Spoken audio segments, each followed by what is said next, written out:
வணக்கம். நம்ம இன்னைக்கு இந்த வீடியோல தேங்காயிலிருந்து தேங்காய் பால் எடுக்க மிக்ஸி கிரைண்டர்ல நம்ம போடாம கரண்ட் இல்லாத நேரத்துல எப்படி ஈஸியா பால் எடுக்கலாம்னு சொல்லி தான் நம்ம பார்க்க போறோம். இந்த தேங்காவை துருவி எடுத்துக்கலாம். நான் ஏற்கனவே தேங்காய் ஒன்று துருவி எடுத்து வச்சிருக்கிறேன். ஒரு பாதி தேங்காய் துருவி எடுத்து வச்சிருக்கேன். இது மாதிரி பொடியா திருவினா ஈஸியா பால் எடுக்க வசதியா இருக்கும். ஒரு டம்ளர் தண்ணி, இதுல சுடு தண்ணி நம்ம ஊற்றி ஊற வைக்கணும். இப்போ இதுல இந்த தேங்காவை சேர்த்துக்கலாம்.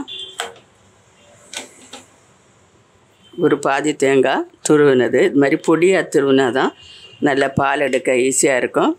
கையிலேயே நம்ம புழிஞ்சு எடுக்கிறதுனால இது ஈஸி தான் செய்கிறதுக்கு. முன்னாடி பழைய காலத்தில் மிக்ஸி கிரைண்டர் யூஸ் பண்ணாத காலத்துல எல்லாம் இது மாதிரி தான் வீட்டில் செய்வாங்க. இப்போ இதில் ஒரு கப்பு தண்ணி, சுடு தண்ணி சேர்க்கலாம். இப்போ இதில் சுடு தண்ணி சேர்த்துருக்கேன்.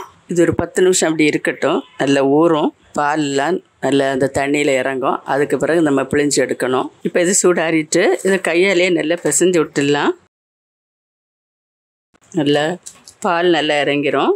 இதை நல்லா புழிஞ்சு இன்னொரு பாத்திரத்தில் எடுத்து வச்சிடலாம்.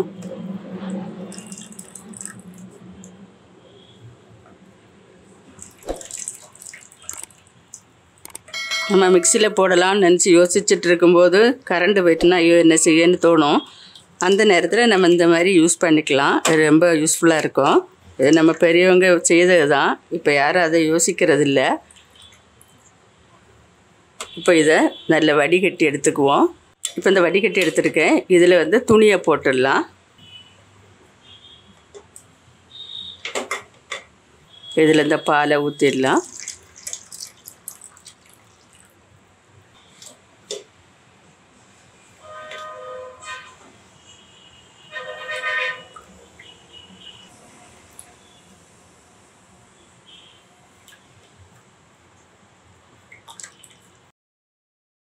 இப்போ முதல் பால் இதை எடுத்தாச்சு. இன்னும் கொஞ்சம் தண்ணி கலந்து மறுபடியும் இதே மாதிரி கொஞ்சம் லைட்டாக சுடு தண்ணி போட்டு நல்லா பிசைஞ்சு எடுத்துடலாம். சூப்பராக தேங்காய் பால் எடுத்து நம்ம தேவைக்கு யூஸ் பண்ணிக்கலாம். இது ரொம்ப அருமையான டிப்ஸ். நீங்களும் இது மாதிரி சமயங்களில் இதை யூஸ் பண்ணுங்கள். கமெண்ட் பண்ணுங்கள் எப்படின்ட்டு. மறக்காமல் லைக் பண்ணுங்கள், ஷேர் பண்ணுங்கள், சப்ஸ்கிரைப் பண்ணுங்கள். நன்றி. God bless you.